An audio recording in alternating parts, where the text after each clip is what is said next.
إن الحمد لله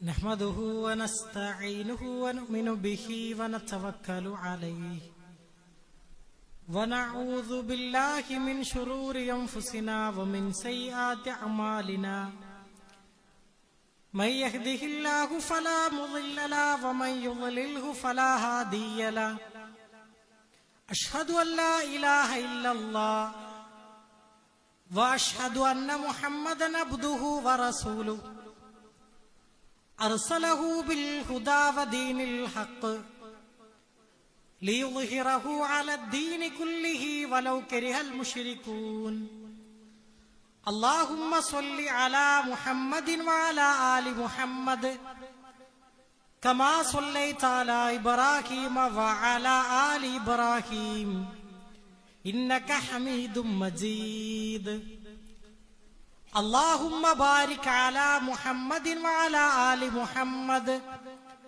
كما باركت على إبراهيم وعلى آل إبراهيم إنك حميد مجيد أما بعد فإن خير الحديث كتاب الله وخير الهدي هدي محمد مصطفى صلى الله عليه وسلم وشر الأمور محدثاتها وكل محدثة بدعة وكل بدعة ضلالة وكل ضلالة في النار أعوذ بالله من الشيطان الرجيم بسم الله الرحمن الرحيم يا أيها الناس اتقوا ربكم الذي خلقكم من نفس واحدة وخلق منها زوجها وبث منهما رجالا كثيرا ونساء واتقوا الله الذي تساءلون به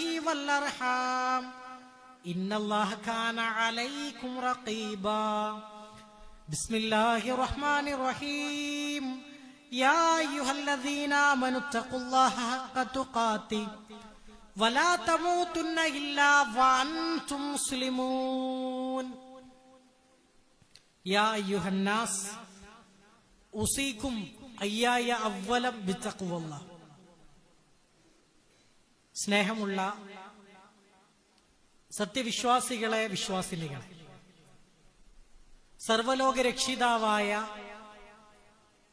അള്ളാഹുവിന്റെ നിയമനിർദ്ദേശങ്ങൾ ജീവിതത്തിന്റെ എല്ലാ മേഖലകളിലും പാലിക്കണമെന്ന ആമുഖമായി ഓർമ്മപ്പെടുത്തുകയാണ്, വസിയ്യത്ത് ചെയ്യുകയാണ്. ഇന്നത്തെ ഖുതുബയിൽ പ്രവാചക സ്നേഹം,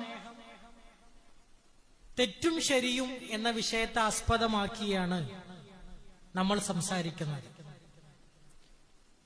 എല്ലാ വർഷവും റബീഉൽ അവ്വൽ മാസം സമാഗതമായാൽ പ്രവാചക സ്നേഹത്തെ പറ്റിയും ബിദ്അത്തായ നബിദിനത്തെ പറ്റിയും നമ്മളൊക്കെ ഒരുപാട് ചർച്ച ചെയ്യാറുണ്ട്. ഓരോ വർഷം കഴിയും തോറും ഈ ഒരു ബിദ്അത്തിന്റെ ആഘോഷത്തിന്റെ ആധിക്യം കൂടിക്കൂടി വരികയാണ്. ഒരു ചെറിയ മഹല്ല് കമ്മിറ്റി പോലും ഈ ഒരു അനാചാരത്തിനു വേണ്ടി ലക്ഷങ്ങളാണ് ഓരോ വർഷവും ചെലവഴിച്ചു കൊണ്ടിരിക്കുന്നത്. നമ്മളൊക്കെ അടിസ്ഥാനപരമായി മനസ്സിലാക്കേണ്ടത് ജന്മദിനവും ചരമദിനവും അത് ആഘോഷമാക്കി മാറ്റുക എന്നുള്ളത് അത് ജൂത ക്രൈസ്തവരായ ആളുകളുടെ സ്വഭാവമാണ് എന്നുള്ളതാണ്. നമ്മൾ യഥാർത്ഥത്തിൽ പ്രവാചകന്മാരെ പറ്റി പഠിക്കണം. അതേപോലെ തന്നെ അവരുടെ ദൗത്യം എന്തായിരുന്നു എന്ന് നമ്മൾ മനസ്സിലാക്കുക എന്നുള്ളത് വളരെ വലിയ അനിവാര്യമായ ഘടകമാണ്. ഈ ലോകത്തുള്ള ആളുകൾക്ക് ലാ ഇലാഹ ഇല്ലല്ലാഹ് എന്ന സന്ദേശം എത്തിച്ചു കൊടുക്കുവാൻ വേണ്ടി അള്ളാഹു ഭൂമി ലോകത്തേക്ക് 100 കണക്കിന് പ്രവാചകന്മാരെ നിയോഗിക്കുകയുണ്ട്. വിശുദ്ധ ഖുർആൻ നമുക്ക് പറഞ്ഞു തരുന്നത് പ്രവാചകന്മാർ കടന്നു വരാത്ത ഒരു സമുദായവും നമുക്ക് മുമ്പ് കഴിഞ്ഞു പോയിട്ടില്ല എന്നാണ്. ആ പ്രവാചക പരമ്പരയിലെ അന്തിമനാണ് മുഹമ്മദ് മുസ്തഫ സ്വല്ലല്ലാഹു അലൈഹി വസല്ലം. ഇനി ഒരു പ്രവാചകൻ നമ്മളിലേക്ക് വരാനില്ല. ഹദീസുകളിൽ നമുക്ക് കാണുവാൻ സാധിക്കും, അന ഖാത്തമുൻ നബിയ്യിൻ ലാ നബിയ്യ ബഅദി. പ്രവാചക പരമ്പരയുടെ അന്തിമനാണ് ഞാൻ, എനിക്ക് ശേഷം ഇനി ഒരു പ്രവാചകൻ വരാനില്ല എന്ന് റസൂലുള്ളാഹി സ്വല്ലല്ലാഹു അലൈഹി വസല്ലമ തന്നെ നമ്മെ പഠിപ്പിക്കുകയുണ്ടായി. 40-ാമത്തെ വയസ്സിൽ അവിടുന്ന് പ്രവാചകനായി. മരിക്കുന്നത് 63-ാമത്തെ വയസ്സിലാണ്. തന്റെ 23 വർഷക്കാലത്തെ പ്രവാചക ജീവിതത്തിലൂടെ ഒരു മുസ്ലിമിന്റെ ജീവിതത്തിൽ ഉണ്ടാകേണ്ട എല്ലാവിധ നന്മകളും, നമ്മുടെ ജീവിതത്തിൽ നിന്ന് ഒഴിവാക്കേണ്ട എല്ലാവിധ തിന്മകളെയും, നമ്മൾ പാലിക്കേണ്ട ഇസ്ലാമികപരമായ മര്യാദകളൊക്കെ റസൂലുള്ളാഹി സ്വല്ലല്ലാഹു അലൈഹി വസല്ലം തന്റെ 23 വർഷക്കാലത്തെ പ്രവാചക ജീവിതത്തിലൂടെ വളരെ കൃത്യമായി കൊണ്ട് നമ്മെ പഠിപ്പിക്കുകയുണ്ടായി. അതാണ് പ്രവാചകന്മാരുടെ ദൗത്യം എന്ന് പറഞ്ഞാൽ. അവർ ഈ സമുദായത്തെ തൗഹീദ് എന്താണ് എന്നും അതേപോലെ തന്നെ ശിർക്ക് എന്താണ് എന്നും വളരെ കൃത്യമായി കൊണ്ട് പഠിപ്പിച്ചു. ആ പ്രവാചകന്മാരിലുള്ള വിശ്വാസം അത് നമ്മുടെ ഈമാനിന്റെ ഭാഗമാണ്. റസൂലുള്ളാഹി സ്വല്ലല്ലാഹു അലൈഹി വസല്ലമയിൽ ഒരാൾക്ക് വിശ്വാസമില്ലെങ്കിൽ അവന്റെ ഈമാൻ പരിപൂർണമാവുകയില്ല എന്ന് ഹദീസുകളിൽ നമുക്ക് കാണുവാൻ സാധിക്കും. ലാ യുഅ്മിനു അഹദുക്കും ഹത്താ അകൂന അഹബ്ബ ഇലൈഹി മിൻ വാലിദിഹി വവലദിഹി വന്നാസി അജ്മഈൻ.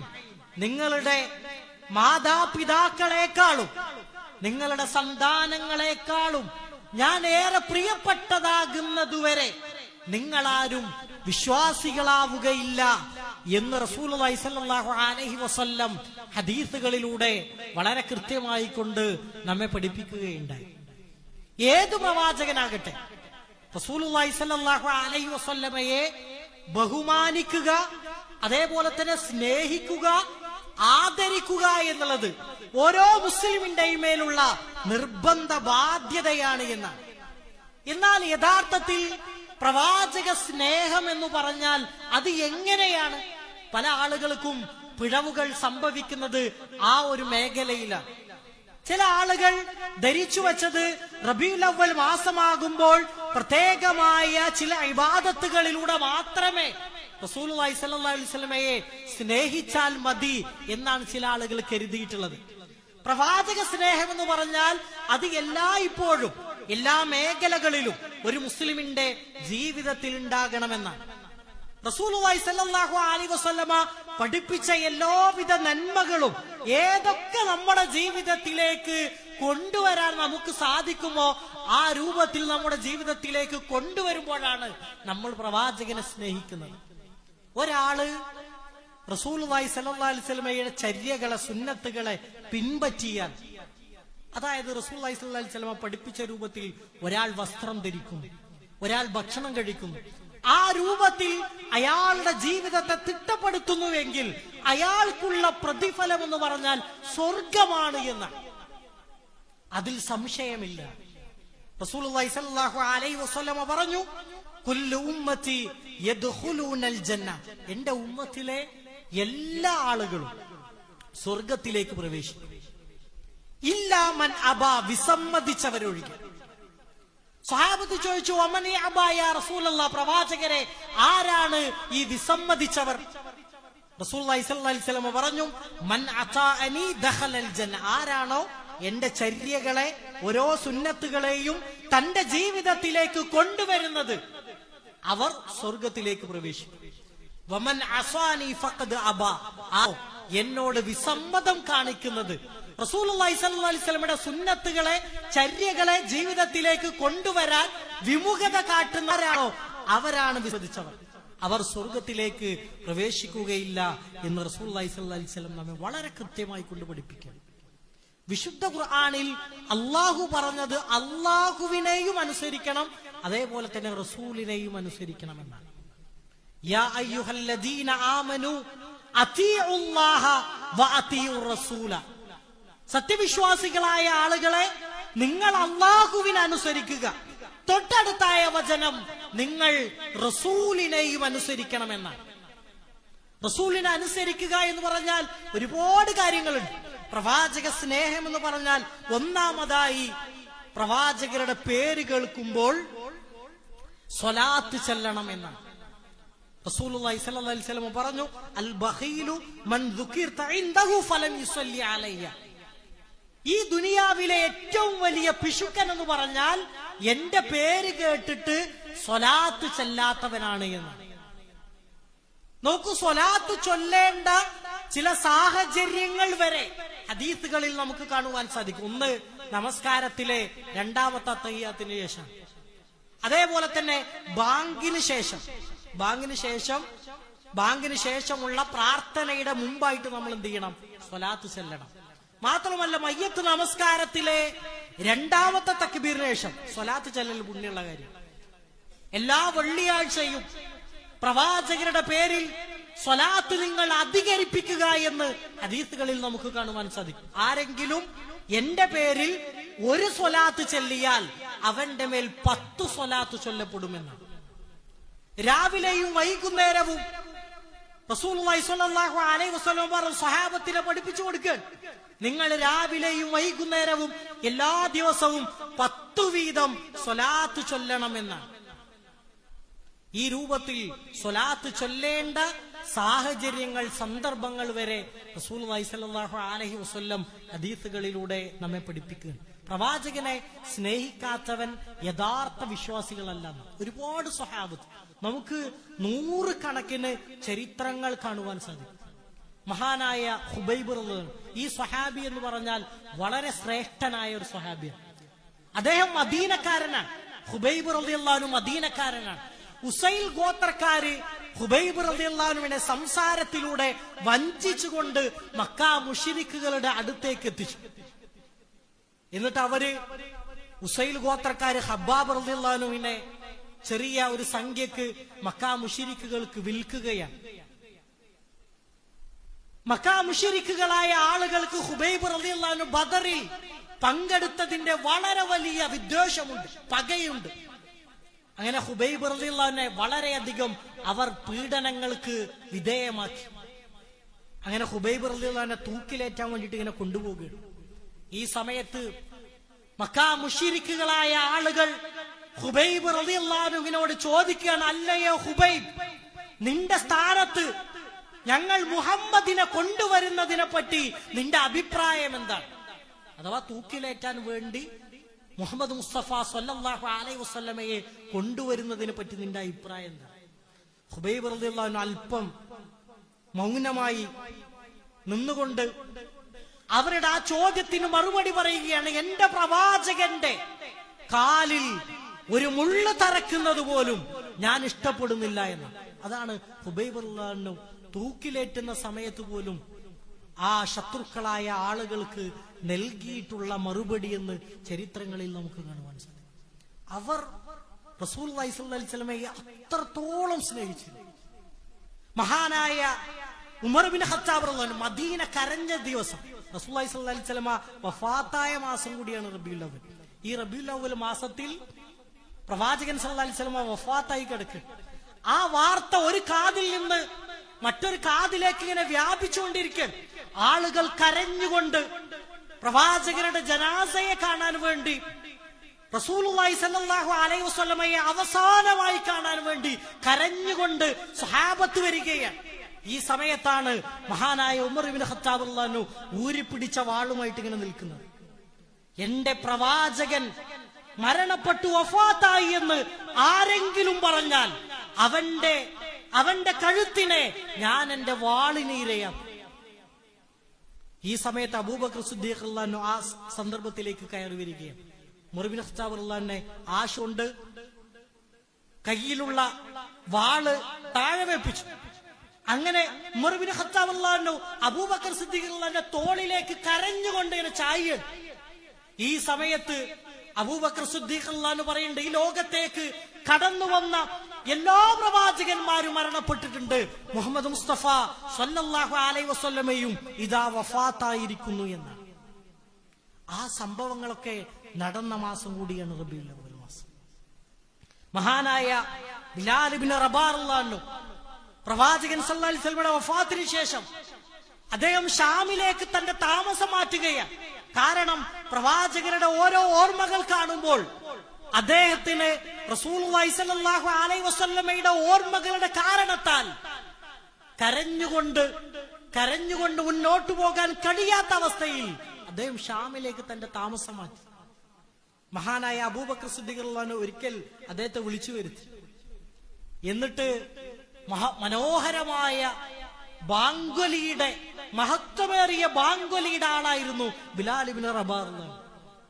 എല്ലാ സ്വഹാബത്തും അദ്ദേഹത്തെ വീണ്ടും കണ്ടപ്പോൾ ഒരു വട്ടം കൂടി പ്രവാചകരുടെ മുമ്പിൽ അങ്ങ് കൊടുത്തിരുന്ന ബാങ്ക് ഞങ്ങൾക്ക് വേണ്ടി ഒന്ന് കൊടുക്കാമോ എന്ന് ബിലാൽ ഇബ്നു റബാഹ് റളിയല്ലാഹു അൻഹു ചോദിക്കുകയാണ്. ഈ സമയത്ത് അദ്ദേഹം എണീച്ചു. എന്നിട്ട് ബാങ്ക് കൊടുക്കാൻ വേണ്ടി ഇങ്ങനെ ഒരുങ്ങുകയാണ്. അങ്ങനെ അഷ്ഹദു അന്ന മുഹമ്മദൻ റസൂലുള്ളാഹ് എന്ന ഭാഗമെത്തിയപ്പോൾ കരഞ്ഞുകൊണ്ട് അദ്ദേഹം ഇരിക്കുകയാണ്, ബാങ്കൊലി പൂർത്തിയാക്കാൻ കഴിയാതെ. പ്രവാചകരുടെ ഓർമ്മകൾ, റസൂലുള്ളാഹി സ്വല്ലല്ലാഹു അലൈഹി വസല്ലമ അവർക്ക് സമ്മാനിച്ച അറിവുകൾ, അവരുടെ ജീവിതത്തിൽ ഉണ്ടാക്കിയ മാറ്റങ്ങൾ അത്രക്ക് വലുതായിരുന്നു. ഇങ്ങനെ നൂറുകണക്കിന് ചരിത്രങ്ങൾ നമുക്ക് കാണുവാൻ സാധിക്കും. മഹാനായ ത്വൽഹാ റളിയല്ലാഹു അൻഹു അദ്ദേഹം പറയാണ്, ഉഹദ് യുദ്ധത്തിന്റെ സന്ദർഭത്തിൽ മുസ്ലിങ്ങൾക്ക് വളരെ വലിയ പരാജയമുണ്ടായ ഒരു യുദ്ധമാണ് ഉഹദ് യുദ്ധം എന്നുള്ളത്.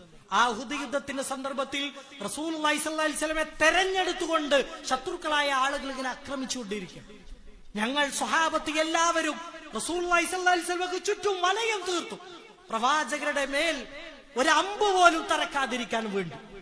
ഈ സമയത്ത് പിന്നീട് വന്ന ഓരോ അമ്പുകളും തറക്കുന്നത് ഞങ്ങളുടെ സ്വഹാബത്തിന്റെ ശരീരത്തിലായിരുന്നു. ഒന്ന് മാറണമെന്ന് ആഗ്രഹം ഞങ്ങൾക്കുണ്ടായി. പക്ഷേ ഞങ്ങളൊന്ന് മാറിയാൽ പിന്നീട് വരുന്ന ഓരോ അമ്പും തറക്കുക ഞങ്ങളെ ഏറെ സ്നേഹിക്കുന്ന പ്രവാചകരുടെ ദേഹത്താണല്ലോ എന്ന് കരുതിക്കൊണ്ട് ഞങ്ങൾ ക്ഷമയോടെ അവിടെ നിന്നു എന്ന്. ഈ രൂപത്തിലുള്ള ചരിത്രങ്ങൾ സ്വഹാബത്ത് അത്രത്തോളം റസൂലുള്ളാഹി സ്വല്ലല്ലാഹു അലൈഹി വസല്ലമയെ സ്നേഹിച്ചിരുന്നു, ഇഷ്ടപ്പെട്ടിരുന്നു എന്നാണ്. അതാണ് പ്രവാചക സ്നേഹത്തിന്റെ മഹത്വരൂപം. മഹാനായ അബ്ദുല്ലാഹ് റളിയല്ലാഹു അൻഹു അദ്ദേഹം മുത്തബിഉ സുന്ന എന്ന പേരിലാണ് അറിയപ്പെടുന്നത്. റസൂലുള്ളാഹി സ്വല്ലല്ലാഹു അലൈഹി വസല്ലമ പഠിപ്പിച്ച ഒരു ചെറിയ നന്മ പോലും അദ്ദേഹം തന്റെ ജീവിതത്തിൽ നിന്ന് പാഴാക്കിയിട്ടില്ല എന്നാണ്. റസൂലുള്ളാഹി സ്വല്ലല്ലാഹു അലൈഹി വസല്ലമ ധരിച്ച ചെരുപ്പ് എങ്ങനെയാണോ ധരിച്ചത് അതേപോലെ ചെരുപ്പ് ധരിക്കും. എങ്ങനെയാണോ വസ്ത്രം ധരിച്ചത് അതേ രൂപത്തിൽ. അങ്ങനെ റസൂലുള്ളാഹി സ്വല്ലല്ലാഹു അലൈഹി വസല്ലമയുടെ ചര്യകളുടെ ജീവിച്ചിരിക്കുന്ന ഉദാഹരണങ്ങളായിരുന്നു യഥാർത്ഥത്തിൽ സ്വഹാബത്ത് എന്ന് പറഞ്ഞാൽ. ഞാൻ നേരത്തെ സൂചിപ്പിച്ചതുപോലെ നമ്മൾ റബീഉൽ അവ്വൽ മാസത്തിലാണ്. ഈ പ്രദേശങ്ങളിൽ ഇത്തരത്തിലുള്ള ബിദ്അത്തുകൾ കുറവായിരിക്കും. എടവണ്ണ പോലെയുള്ള പ്രദേശങ്ങൾ തൗഹീദിന് വേരൂന്നിയ സ്ഥലങ്ങളാണ്. എന്നാൽ ഇന്ന് നമ്മുടെ കേരളത്തിൽ നിങ്ങളൊക്കെ റീൽസിലും വീഡിയോകളിലും കണ്ടിട്ടുണ്ടാവും, ഏറ്റവും കൂടുതൽ റസൂലുള്ളാഹി സ്വല്ലല്ലാഹു അലൈഹി വസല്ലമയുടെ പേരിൽ ഇസ്ലാമിന് പരിചയമില്ലാത്ത ഒട്ടനവധി അനാചാരങ്ങൾ നടക്കുന്ന ഒരു മാസമാണ് ഈ റബീഉൽ അവ്വൽ മാസം എന്നത്. ലക്ഷക്കണക്കിന് സംഖ്യകൾ മുസ്ലിം സമുദായം ഈ ഒരു ബിദ്അത്തിന് വേണ്ടി ചെലവഴിക്കും. നമ്മൾ മനസ്സിലാക്കേണ്ടത് റബീഉൽ അവ്വൽ മാസത്തിന് ഒരു പോരിശയുമില്ല എന്നാണ്. ഏറ്റവും ശ്രേഷ്ഠമായ മാസമാണ് റമളാൻ. ഏറ്റവും ശ്രേഷ്ഠമായ ദിവസമാണ് വെള്ളിയാഴ്ച ദിവസം. ഏറ്റവും ശ്രേഷ്ഠമായ സമയമാണ് ലൈലത്തുൽ ഖദർ. ഈ രൂപത്തിലുള്ള ഒരു പ്രത്യേകതകളും ഹദീസുകളിലോ വിശുദ്ധ ഖുർആനിലോ റബീഉൽ അവ്വൽ മാസത്തിന് വിശദീകരിക്കുന്നതായി പോരിശ പറയുന്നതായി നമുക്ക് കാണുവാൻ സാധിക്കുകയില്ല.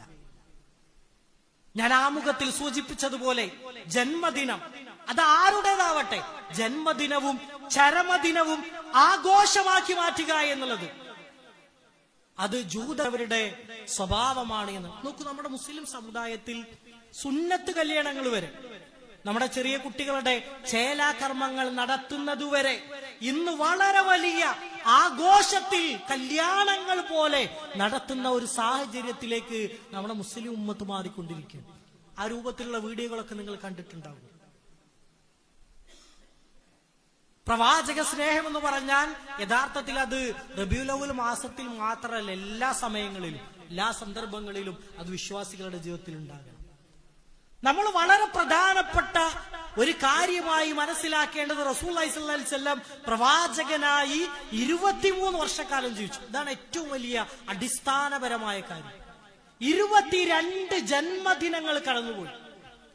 പക്ഷെ ഒരൊറ്റ ജന്മദിനത്തിൽ പോലും ഇന്ന് എന്റെ ജന്മദിനമാണ്, നിങ്ങൾ ആഘോഷമാക്കി മാറ്റുക എന്ന് സ്വഹാബത്തിനോട് പറഞ്ഞിട്ടില്ല എന്നാണ്. നമ്മളിങ്ങനെ എണ്ണുകയാണെങ്കിൽ ഫാത്തിമ ബീവി റളിയല്ലാഹു അൻഹ, ആയിഷ ബീവി റളിയല്ലാഹു അൻഹ, പ്രവാചകരുടെ എല്ലാ സന്ദർഭങ്ങളിലും എല്ലാ സമയങ്ങളിലും കൂടെ ഉണ്ടായിരുന്ന പ്രിയ പത്നിയാണ് ആയിഷ ബീവി റളിയല്ലാഹു അൻഹ. റസൂലുള്ളാഹി സ്വല്ലല്ലാഹു അലൈഹി വസല്ലമയുടെ പേരക്കുട്ടികൾ ഹസൻ ഹുസൈൻ റളിയല്ലാഹു അൻഹുമാ, ഇവർ രണ്ടുപേരും റസൂലുള്ളാഹി സ്വല്ലല്ലാഹു അലൈഹി വസല്ലമയുടെ ജന്മദിനം ആഘോഷിച്ചിട്ടില്ല എന്ന്. ഇന്ന് ചെറിയ ചെറിയ കാര്യങ്ങൾക്ക് വരെ വലിയ വലിയ ആഘോഷങ്ങൾ നടക്കുന്ന ഒരു സമൂഹത്തിലാണ് ഞാനും നിങ്ങളും ജീവിച്ചുകൊണ്ടിരിക്കുന്നത്. ഇവിടെ നമ്മൾ മനസ്സിലാക്കേണ്ട, ഇസ്ലാമിന്റെ പേരിൽ ഒരു കാര്യം ആര് ചെയ്താലും അത് പ്രമാണങ്ങളിലുള്ളതാണോ എന്ന് നമ്മൾ വളരെ കൃത്യമായി പഠിക്കുകയും മനസ്സിലാക്കുകയും ചെയ്യണം. ഇല്ല എങ്കിൽ ഈ ബിദഅത്തുകൾ ചെയ്യുന്ന ആളുകൾ ഒരിക്കലും തൗബ ചെയ്യൂല. കാരണം അവർ നല്ലതല്ലേ എന്ന് വിചാരിച്ചിട്ടാണ് എന്ത് ചെയ്യുന്നത്, ഓരോ കാര്യങ്ങൾ ചെയ്യുന്നത്. നല്ലതായ കാര്യങ്ങൾക്ക് നമ്മൾ തൗബ ചെയ്യൂലല്ലോ. അതുകൊണ്ട് ബിദഅത്തുകൾ ചെയ്യുന്ന ആളുകൾക്ക് അള്ളാഹുവിന്റെ അടുക്കൽ വളരെ വലിയ ശിക്ഷകളുണ്ട് എന്ന് നമ്മൾ മനസ്സിലാക്കുക. ആ തിരിച്ചറിവ് നമുക്കുണ്ടാകാം. സമൂഹത്തിൽ ഇങ്ങനെ ഒരുപാട് അനാചാരങ്ങൾ, അതേപോലെ തന്നെ ബിദഅത്തുകൾ ഇങ്ങനെ കൂടിക്കൂടി വരും. പ്രവാചകൻ സല്ലല്ലാഹു അലൈഹി വസല്ലം പറഞ്ഞു, കുല്ലു ബിദ്അത്തിൻ ളലാല, എല്ലാ ബിദ്അത്തും അത് ളലാലത്താണ്, വഴികേടാണ്. എല്ലാ വഴികേടിന്റെയും പര്യവസാനം എന്ന് പറഞ്ഞാൽ അത് നരകമാണ് എന്നാണ്. അതുകൊണ്ട് ഇത്തരം അനാചാരങ്ങളിൽ നിന്ന്, ബിദ്അത്തുകളിൽ നിന്ന് നമ്മൾ വിട്ടുനിൽക്കുക. അല്ലാഹു നമ്മേവരെയും അനുഗ്രഹിക്കുമാറാകട്ടെ.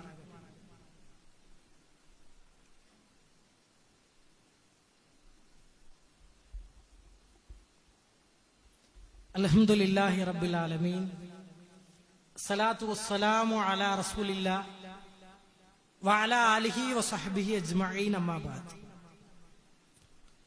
ഒരിക്കൽ കൂടി അള്ളാഹുവിന്റെ നിയമനിർദ്ദേശങ്ങൾ ജീവിതത്തിന്റെ എല്ലാ മേഖലകളിലും പാലിക്കണമെന്ന് ഓർമ്മപ്പെടുത്തുകയാണ്, വസിയ്യത്ത് ചെയ്യുകയാണ്. ചില രണ്ടാമത്തെ ഖുതുബകളിൽ ചില ദിക്റുകളുടെ പ്രാധാന്യങ്ങളെ പറ്റി നമ്മൾ സംസാരിക്കാറുണ്ട്. അത്തരത്തിൽ ഏറ്റവും ശ്രേഷ്ഠമായ ഒരു ദിക്റാണ് ലാ ഇലാഹ ഇല്ലല്ലാഹ് വഹ്ദഹു ലാ ശരീക ലഹു ലഹുൽ മുൽക്കു വലഹുൽ ഹംദു വഹുവ അലാ കുല്ലി ഷൈഇൻ ഖദീർ എന്ന ദിക്ർ. ഇതിന്റെ അർത്ഥം എന്ന് പറഞ്ഞാൽ അല്ലാഹു അല്ലാതെ വേറെ ആരാധ്യനില്ല, അവൻ ഏകനാണ്, പങ്കുകാരില്ല, എല്ലാ ആധിപത്യവും സർവസ്തുതിയും അള്ളാഹുവിനാണ്, എല്ലാ കഴിവും അള്ളാഹുവിനുള്ളതാണ്. ഇതാണ് ആ പ്രാർത്ഥനയുടെ അർത്ഥം, ആ ദിക്റിന്റെ അർത്ഥം. ഈ ദിക്റിന് അത്ഭുതകരമായ 5 കാര്യങ്ങൾ റസൂലുള്ളാഹി സ്വല്ലല്ലാഹു അലൈഹി വസല്ലം നമ്മെ പഠിപ്പിക്കുകയുണ്ട്. ആരെങ്കിലും ഇത് എല്ലാ ദിവസവും രാവിലെ 100 തവണ ചൊല്ലുകയാണ് എങ്കിൽ അവന് ഒന്നാമതായി ലഭിക്കുക 10 അടിമയെ മോചിപ്പിച്ച പ്രതിഫലമാണ്. വേറൊരു ഹദീസിൽ നമുക്ക് കാണുവാൻ സാധിക്കും, ആരെങ്കിലും ഒരു അടിമനെ അള്ളാഹുവിന്റെ മാർഗത്തിൽ മോചിപ്പിച്ചാൽ അള്ളാഹു അവന്റെ ശരീരത്തെ നരകത്തിൽ നിന്ന് മോചിപ്പിക്കുമെന്നാണ്.